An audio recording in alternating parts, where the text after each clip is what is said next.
Gak mungkin tiba-tiba baju asal jatuh langsung bolong gitu. Ini apa yang terjadi? Akhirnya yang ngebeli itu nantangin. Ya udah coba jatuhin baju yang lain. Kalau misalkan bolong juga, saya ganti, saya beli 2 gitu-gitu. Terus kayak dites gitu. Ditesnya juga cukup kocak lagi. Ini menjebak, kalau sampai ini bolong, Anda punya ini menjebak. Enggak, tadi gak sepelat. Ya Allah. Gak sepelat itu. Pasti Tadi jatuhnya dari sini ya. Dan setelah dicari, ternyata bolong juga. Ya. Kita periksa bolong, ininya mana berarti bolong? nih. Abang-abang yang kagak tahu datang dari mana tiba-tiba marah-marah. Marah-marahnya itu menuduh kalau Mas Dodi ini adalah pelaku. Wus, keras banget.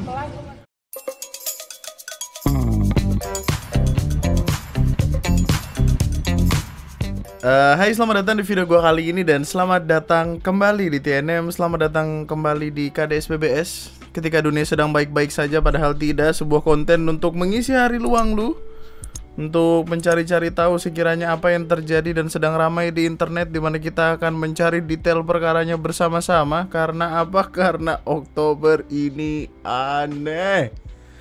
Banyak banget perkara yang terjadi di Oktober sampai nggak kuat gitu buat merecap satu-satu. Bahkan gue udah sampai ada di titik stres gue ketika kemarin ngebahas yang perkara ibu-ibu baju kuning, terus perkara orang-orang di KRU. Itu kayak kalau kita bandingin sama September gitu, Agustus, kayaknya nggak yang sebanyak ini dah masalah. Gue nggak tahu, mungkin karena panas, mungkin karena lagi kemarau, jadi kayak orang tuh emosinya juga muncak. Gue nggak tahu. Bulan itu ada apa aja?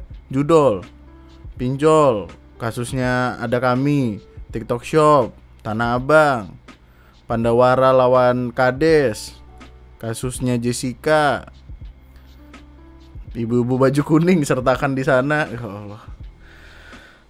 Jadi mari kita lihat sisa-sisaan dari bulan Oktober yang sepertinya belum sempat gue bahas dan akan kita omongin lagi beberapanya sambil muter-muter di internet aja untuk ngisi waktu luang karena seru sekali. Salah satu perkara yang gue inget banget cukup ramai adalah perkara ini. Sebuah perkara merchant, salah satu toko baju gitu di salah satu mall, yang diduga, kita pakai terus diduga karena belum tahu pasti, tempat ini tuh diduga menjebak customer dengan caranya yang aneh dan harga-harga baju-baju di sini tuh tidak murah. Lu bayangin lagi sale 550.000 sale loh. Sale itu hitungannya apa sih? Kayak some kind of diskonan gitu kan. Sale mana 550.000? Gue bingung banget gue. Jadi semuanya bermula ketika ini. Ada video gitu dinaikin di TikTok. Videonya ngasih lihat keributan antara customer sama penjual baju gitulah di salah satu mall yang cukup gede harusnya. Kalimatnya di sini sih di Lipo Mall ya, cuman kita nggak tahu pasti Lipo Mall-nya Lipo Mall mana. Ada yang bilang Surabaya, ada yang bilang di Puri. Soalnya yang naikin videonya pertama kali itu, videonya itu udah dihapus gitu loh. Dan tidak ada jejak keberadaannya gitu dari si akunnya sendiri. Tapi akunnya sih dia ngebawa nama Surabaya Singing Club. Jadi kan harusnya ada di Surabaya ya, kita nggak tahu pasti. Tapi semuanya bermula ketika ada orang lagi lihat-lihat baju, ceritanya lagi lihat-lihat baju, terus ada salah satu baju di sana yang jatuh, terus tiba-tiba mbak-mbak ini lari dari belakang kayak mas jatuh, bajunya bolong, ganti gitu. Ada kecurigaan di sana karena apa? Karena kok bisa sih mbak-mbaknya nggak ada ketika kejadian, tapi tiba-tiba tahu kalau baju itu bolong dan beneran bolong, emang dikasih lihat gitu loh. Ini bolong karena ini stok baru. Iya, baru jatuh dari atas ke bawah bisa menyebabkan bolong seperti mana tadi yang bolongnya mana? Dan langsung Anda menuju cepet banget.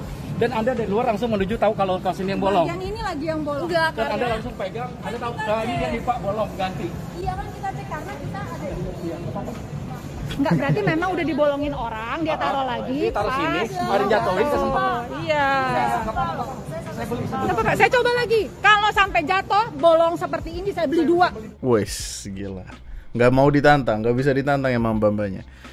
Videonya cukup panjang by the way, 4 menit 30, lumayan lama. Intinya si sang pembeli ini nggak terima karena anggapannya adalah ini jebakan, ini penipuan. Gak mungkin tiba-tiba baju asal jatuh langsung bolong gitu. Ini apa yang terjadi? Akhirnya yang ngebeli itu nantangin, ya udah coba jatuhin baju yang lain. Kalau misalkan bolong juga, saya ganti, saya beli 2 gitu-gitu. Akhirnya dicobalah lagi menggunakan baju yang lain, pakai baju yang hitam ini. Terus kayak dites gitu, ditesnya juga cukup kocak lagi. Ini menjebak, kalau sampai ini bolong, Anda punya ini menjebak. Enggak, tadi gak sepelan. Ya Allah. Gak sepelat Nih, itu. nih. Nanti Tadi jatuhnya dari sini ya. Begitu doang. Coba cek. Coba Bolong cek, nggak? ada yang bolong nggak? Dan setelah dicari, ternyata bolong juga. Ya. Kita Mana periksa bolong? ininya Mana berarti bolong? nih. Ya. Ininya nggak bener nih. Sengaja bikin orang bolong. Hati-hati kalau mau beli di sini. Satu lagi ya. Satu lagi. Ayo, sekarang Anda cari. Oh, dicoba lagi, satu lagi. Saya lempar. Ini saya beli. Ini Anda cari. Nggak ada bolong baru saya jatuhin. Terus ntar tolong Anda tunjukin. Oleh Ininya security kali aja. nih. Ininya nih. Oleh security. Hanger ininya yang bikin orang kejebak. Ininya ya. Ini yang bikin bolong sengaja supaya orang beli. Kalau nggak mungkin ditulis begini. Akhirnya di baju yang ketiga ini si mbak-mbaknya yang ngejatuhin untuk ya ngetes aja. Anda jatuhin. Jatuhin. Kalau sampai ada bolong lagi, ini dia nih. Ini yang nipu. Terdengar suara Irasai Mase. Ah. Nah, Ini bolong ada yang juga. bolong. Nah, gitu kan. Jadi yang jadi pertanyaan orang pertama, ini kualitas bajunya kayak apa? Kita lagi bicara baju seharga 550.000, bro. Baju sale 550.000. Kok bisa semudah itu rusak? Itu kan yang jadi pertanyaan. Kalau misalkan ditaruh di mesin cuci, gimana? Tiba-tiba keluar jadi bubur. Jadi kayak kertas koran yang lu taruh di mesin cuci, tau gak sih lu, yang sampai brur gitu.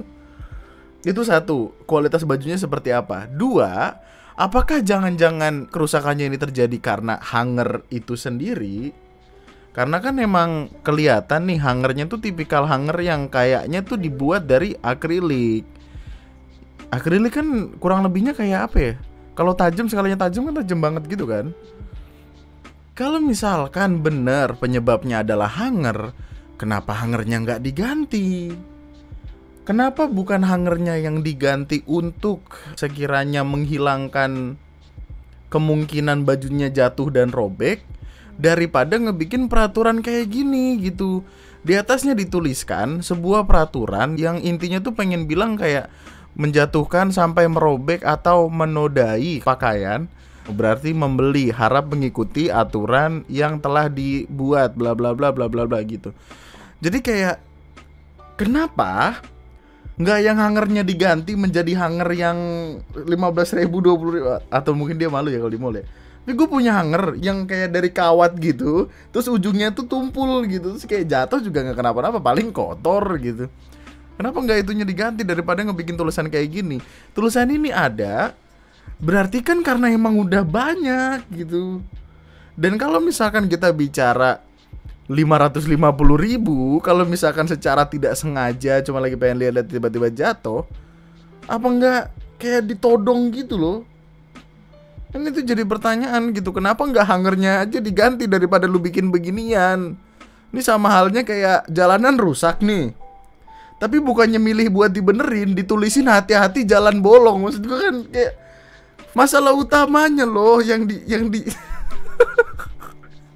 ada-adaan aja. Oh iya, budget ya. Iya bener, budget. Sorry guys, gue salah. Saya minta maaf, saya salah mau ngomong. Tolong jangan diproses hukum. Videonya sendiri udah naik cukup lama sebenarnya. Video ini tuh udah berseliweran di sosmed tuh kayak berminggu-minggu gitu. Tapi karena nggak ada klarifikasi atau nggak ada jawaban, entah dari Lipo Mall atau dari pihak merchant, tuh ngebikin perkara ini jadi ngambang aja gitu. Jadi setiap kali ada orang ngeliat video ini dinaikin lagi gitu. Videonya sendiri di TikTok itu udah ditonton sebanyak lebih dari 3,4 juta kali. Udah banyak gitu. Yang jadi pertanyaan, apakah ini scam atau tidak? Itu loh. Lu kalau lihat komen-komen di IG juga isinya kan orang kebingungan. Gini ya, saya kerja di salah satu retail fashion, jadi emang bener kalau pakai hanger akrilik apalagi yang tebel bisa bikin baju defect. Dan emang beneran bisa bolong karena ujung hanger ini lumayan tajam, tapi ketahuan kok berlubang karena faktor lain atau berlubang karena hanger ini. Tapi jatuh kan nggak disengaja ya. Justru gue malah takutnya gini, takutnya adalah dengan adanya tulisan itu orang jadi takut buat megang, bahkan orang takut buat megang nggak pengen ngecek segala macam, jadi nggak pengen beli gitu. Nah ini orang juga mempertanyakan pertanyaan yang sama karena ini simpel sekali pertanyaannya. Ya tapi kalau jatuh gitu nggak mungkin bisa bolong, apalagi harganya 550.000. Ya di bawah adalah harga karena ya tertulis di sana gitu, gimana sih? Sampai bisa print tulisan harus beli kalau bolong aja udah aneh.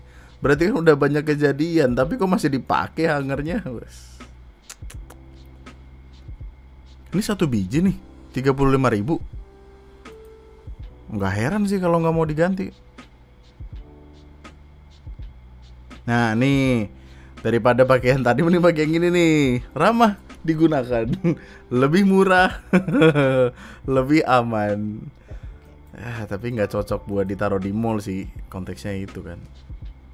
Masa iya hanger 2.000-an disandingin sama baju 550 kan nggak masuk dong gitu. Dari info-info yang gue dapet juga belum terjawab gitu bagaimananya.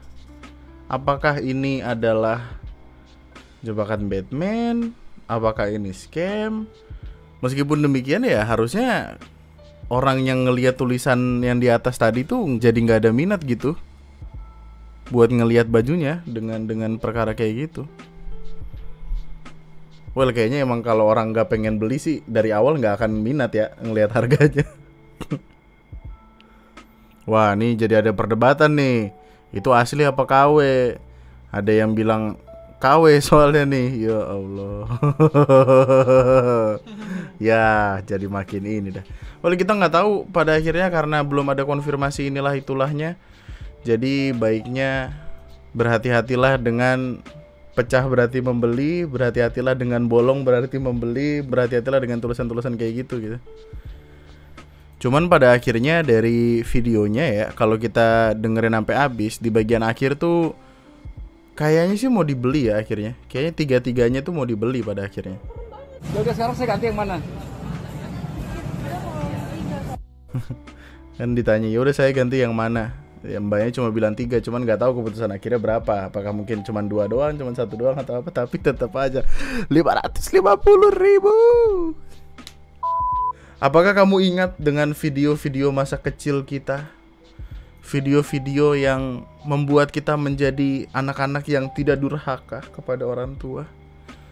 Video-video menakutkan yang biasanya diiringi dengan lagu-lagu sedih. Salah satunya adalah video dari, gue gak tahu dia cowok apa cewek ya, itu pertama. Mungkin lo pernah ngeliat video ini. Kayaknya di YouTube masih ada ya? Di YouTube masih ada gak sih? Manusia berkepala hewan. Ini, yang ini. Serem kan? Dulu tuh waktu bocah nangis bro gua. Waktu zaman kapan tahu ditunjukin video kayak gini, disimpan di HP Siemens. Siemens aja. Tapi waktu ngelihat aslinya ternyata orang aja. Terus ini bisa digerakin gitu, lucu dah. Jadi kayak mungkin digerakinnya pakai tangan atau pakai apa gitu.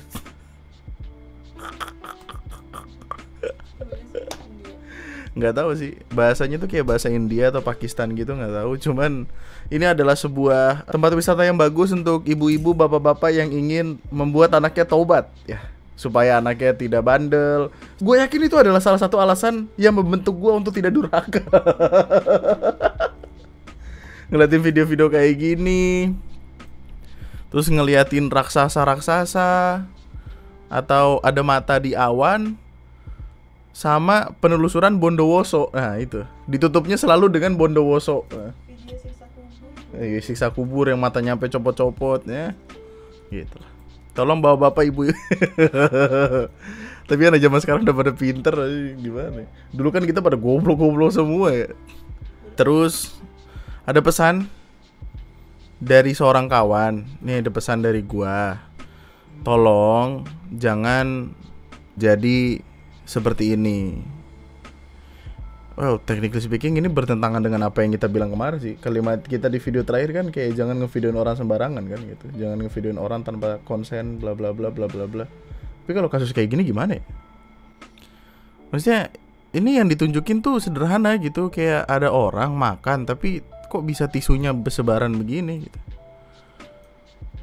Mungkin yang kayak gini tuh terjadi karena kita terbiasa tuh mikir kayak selama kita bayar, apapun yang kita lakukan, apapun yang kita tinggalkan, itu urusan pelayan, yang padahal nggak juga gitu. Kalimat customer adalah raja tuh menyebalkan sekali ya untuk beberapa hal ya. Kayak untuk perkara ini gitu, kalau misalkan orang yang ngebuang tisu sembarangan kayak gini bilang kayak pelanggan adalah raja, raja mana yang tidak tahu kebersihan? Raja mana yang tidak menghargai rakyatnya? Rakyat anjing. Pelanggan adalah raja, tapi penjual adalah dewa. Wah, belum pernah kena petir Zeus lu. Orang di komen ya isinya marah-marah doang gitu. Kalau mau keluar rumah, kebiasaan jelek di rumah jangan dibawa keluar. Pasti rumahnya juga gitu. Jadi kan kayak orang-orang isinya jadi marah-marah aja gitu. Mungkin karena belum terbiasa kali ya. Mungkin karena belum banyak self awareness yang harusnya mereka miliki sampai akhirnya kelakuannya jadi pada kayak gini gitu. Padahal itu juga sampah-sampahnya dia, itu bekasnya bekas dia. Emang lu nggak tahu terakhir kali ada perkara tisu di lantai jadinya drama gorengan selama apa? Wow.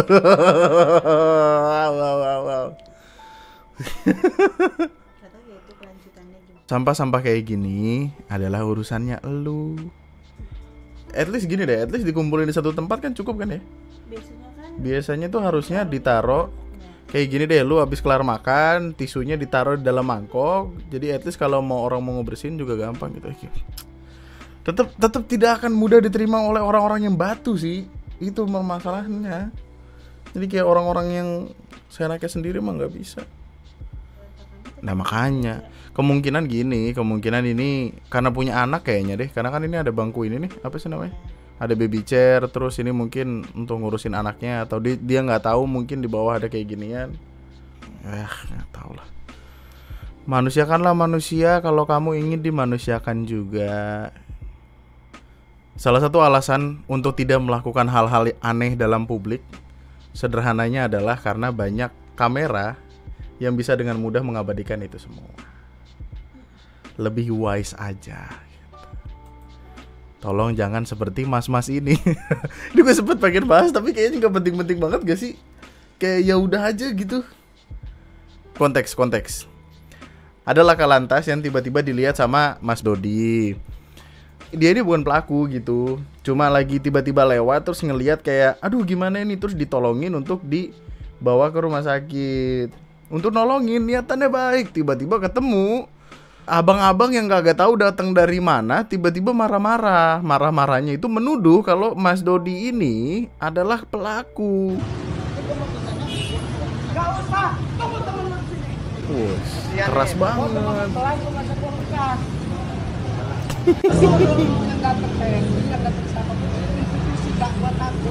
Nah ini yang jadi permasalahan lainnya. Di video ini kan dinaikin sama Andika Kangen Band kan.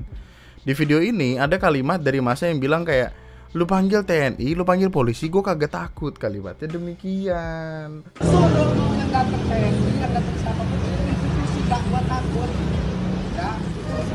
Itu lu punya nomor gua, lu telepon gua ya. Ya, lu mau ngajuin apa terserah. Nah, lu temen polisi. Silakan direkam. Oh, lu bawa temen polisi lu gitu kan. Ini kayak jatuhnya apa ya? Pahlawan kesiangan. Ya, pahlawan kesiangan tuh konteksnya tuh ini guys. Orang yang merasa dirinya hero tapi sebenarnya salah yang dia bela gitu. Akhirnya pihak Dodi sama Andika langsung ke Polresta Bandar Lampung dan melaporkan kejadian tersebut. Saat mobil Dodi sedang berhenti di pinggir jalan, tiba-tiba ada pengguna motor jatuh tepat di samping mobil Dodi. Dodi dibentak orang tidak dikenal di Lampung. Kemudian Dodi dan istri membantu pengendara motor, niatnya pengen dibawa ke rumah sakit. Tiba-tiba datang seorang tidak dikenal ngebentak-bentak seolah-olah Dodi tersangka. Dodi udah ngejelasin kalau dia cuma bantu, tapi orang tidak dikenal tersebut tetap membentak-bentak sampai ngedorong-dorong. Akhirnya karena dianggap sebagai provokator dilaporin lah. Nih, dan dia mengatakan bahwa dirinya tidak takut dengan siapapun dan instansi apapun, baik dari TNI dan kepolisian. Gokil. Inilah kata-kata inilah yang kemudian jadi petir Zeusnya kayak duar. Nah, lu sih ngomong sembarangan, mulut lu ada dan aja gitu. Akhirnya setelah dilaporin langsung terdiam. Iya. Langsung lemah lembut jadi orang baik, tiba-tiba jadi orang baik. Saya Rizdo Katriansa dengan segala kerendahan hati dan kesadaran diri terkait terjadinya kesalahpahaman antara saya dengan Dodi Kangen Band mengucapkan permohonan maaf yang sebesar-besarnya. Saya memahami bahwa perbuatan saya yang telah terekam di medsos. Kok bisa beda banget ya orang ya? Dengan mendengar kesangaran untuk bilang gua nggak takut sama polisi, gua nggak tahu itu, tiba-tiba langsung terdiam dan wah. Tersebut tidak pantas dilakukan. Saya telah kehilangan kendali dan melakukan hal yang tidak baik sehingga mengakibatkan Dodi dan keluarga merasa tidak nyaman. Saya berjanji tidak akan mengulangi lagi. Ya, begitulah kehidupan ya. Ya. Baik, bagus sebenarnya ada niatan untuk membantu orang lain tuh bagus. Kita butuh lebih banyak orang-orang seperti itu sebenarnya. Tapi kalau yang dibela salah, yang dituduh juga salah ya. Nyari perkara namanya kalau kayak gitu. Aduh, ada-adaan aja lagi. Aneh bener orang. Mungkin salah satu alasannya karena dia orang situ atau yang megang wilayah situ atau gimana. Jadi kayak inilah itulah. Semoga bukan ada maksud tertentu ya. Maksudnya tidak ada maksud terselubung dari ininya itunya segala macem ya. Yaudahlah begitu, kocak kekocakan lainnya aja, anggap aja nih kekocakan lainnya untuk ditertawakan terus udah gitu ya udahlah. Terus ada perkara yang sempat rame juga sebenarnya kemarin. Ini ada sebuah video dan foto yang gue nggak tahu apakah harus disensor atau enggak, takutnya YouTube menganggap ini sesuatu yang tidak baik. Tapi ada orang di videoin tiba-tiba ada di jembatan jalurnya kereta cepat Jakarta Bandung, ya wush gitu.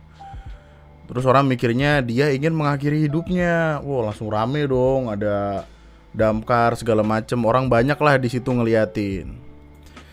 Kemarin hari Rabu itu sempat ada insiden yang terjadi di Banyumas, salah satu tempat wisata gitu di Banyumas, tempat wisata De Geong, Komplek Hutan Pinus, Lim Pakuwus, Kabupaten Banyumas, Jawa Tengah.